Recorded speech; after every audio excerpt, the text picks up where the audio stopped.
설사형 과민성 대장증후군, IBS-D라고도 부르죠. 정말 많은 분들이 이걸로 고생하시는데 일상을 아주 힘들게 만들거든요. 그런데 이 증상을 확 잡아주는 아주 강력한 약이 있습니다. 바로 라모세트론. 근데 말이죠, 이 약에는 아주 흥미로운 비밀이 하나 숨어 있어요. 마치 두 개의 얼굴을 가진 것처럼요. 자, 이게 바로 오늘 우리가 파헤쳐볼 핵심 미스터리입니다. 아니, 어떻게 하나의 약이 환자에 따라서 완전히 다른 용량을 필요로 하게 됐을까요? 이 질문의 답을 찾아서 지금부터 저랑 같이 한번 깊숙이 들어가 보시죠. 이 수수께끼를 풀려면요. 일단 이 약이 대체 어떤 병을 치료하는 건지부터 알아야겠죠.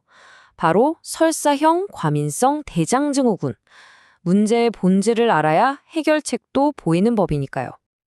네, 바로 이 질문에서 모든 이야기가 시작됩니다. 설사형 과민성 대장증후군, IBS-D. 이게 대체 뭘까요?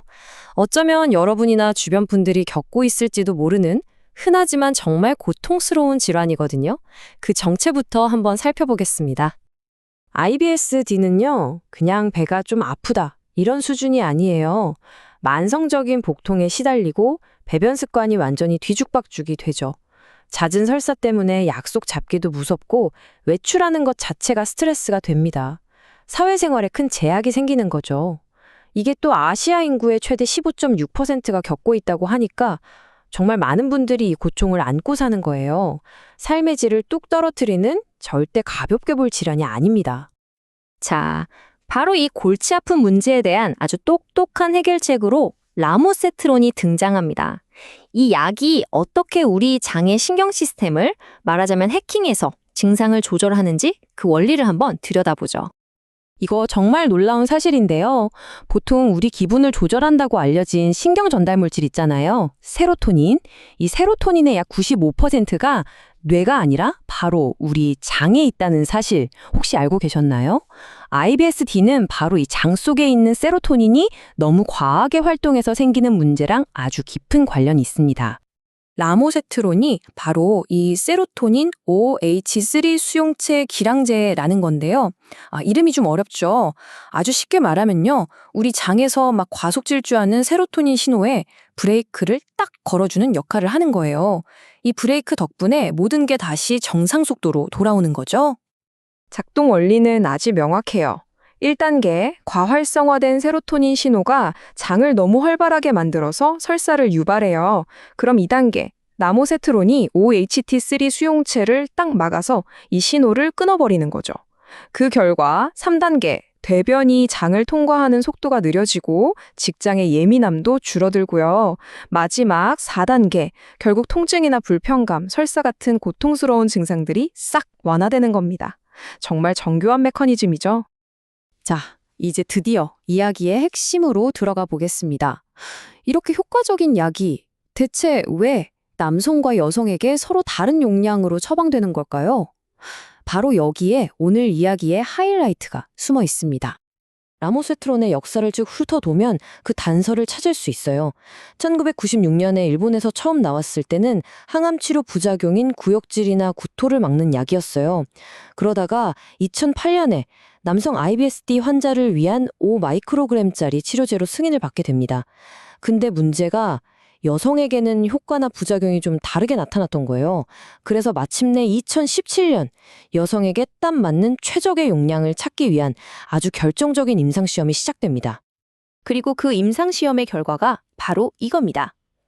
남성은 하루에 5마이크로그램, 여성은 정확히 그 절반인 2.5마이크로그램.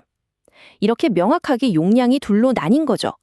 이게 바로 우리가 맨 처음에 던졌던 질문에 대한 가장 직접적인 답입니다. 이 문구 한번 보세요. 이게 바로 2017년 임상 연구 결론의 핵심 내용입니다. 2.5 마이크로그램의 라모세트론이 여성 IBS-D 환자 치료에 가장 효과적이면서도 해가 적은 선택지다. 그러니까 과학적인 데이터를 통해서 여성에게는 더 낮은 용량이 효과와 안전성 사이의 최적의 균형점이라는 게 딱 증명된 거죠. 어떻게 보면 개인 맞춤형 의학의 아주 좋은 예라고 할 수 있겠네요. 하지만 모든 약에는 빛이 있으면 그림자도 있는 법이죠. 라모세트론의 효과가 정말 강력한 만큼 우리가 반드시 알아야 할 주요 부작용, 일종의 트레이드오프가 존재합니다. 이 약을 복용하는 환자분들 10명 중 1명 이상, 그러니까 10% 이상에서 변비나 변이 딱딱해지는 증상이 나타날 수 있다고 해요. 설사를 멈추는 효과가 너무 강력해서 반대로 이런 현상이 나타나는 거죠. 실제 환자분이 겪은 경험담인데요. 이 표현 한번 보세요.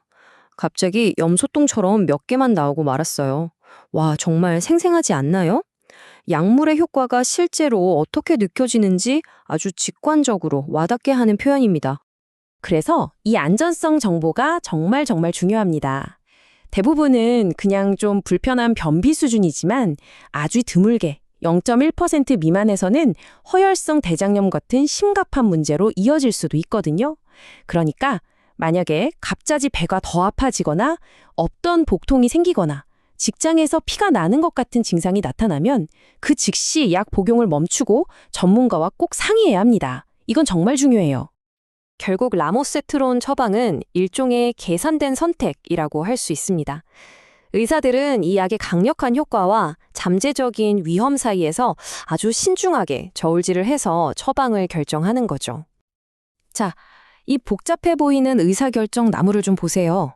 이게 바로 의사들이 치료 방법을 결정하는 과정을 보여주는 건데요. 라모세트론을 쓸지 다른 약을 쓸지 성공 확률은 어떤지, 실패하면 다음 단계는 뭔지, 비용은 어떤지, 이 모든 걸 다 고려하는 겁니다. 환자 한 분 한 분에게 가장 좋은 길을 찾아주기 위해서죠. 약 하나 처방하는 데 이렇게나 깊은 분석이 들어간다는 사실 놀랍죠? 그리고 또 흥미로운 점은요. 한 경제성 평가 연구를 보니까 남성 환자의 경우에 라모세트론이 다른 치료법들이랑 비교했을 때 사회 전체적으로 보면 비용 효과적인 선택이 될 수 있다는 결론이 나왔어요. 이건 단순히 약값만 본 게 아니고요. 치료가 성공해서 줄어드는 전체 의료비까지 다 계산한 결과입니다. 라모세트론은 분명 삶을 갉아먹는 이 질환으로 고통받는 많은 환자들에게 큰 희망을 주는 약입니다. 하지만 그 이면에는 변비라는 아주 뚜렷한 트레이드오프가 존재하죠. 결국 이 질문, 과연 그 트레이드오프는 감수할 만한 가치가 있을까? 여기에 대한 답은 모든 환자에게 똑같을 수는 없을 겁니다. 각자의 증상과 삶의 질에 따라서 그 가치는 달라지겠죠. 여러분은 어떻게 생각하시나요?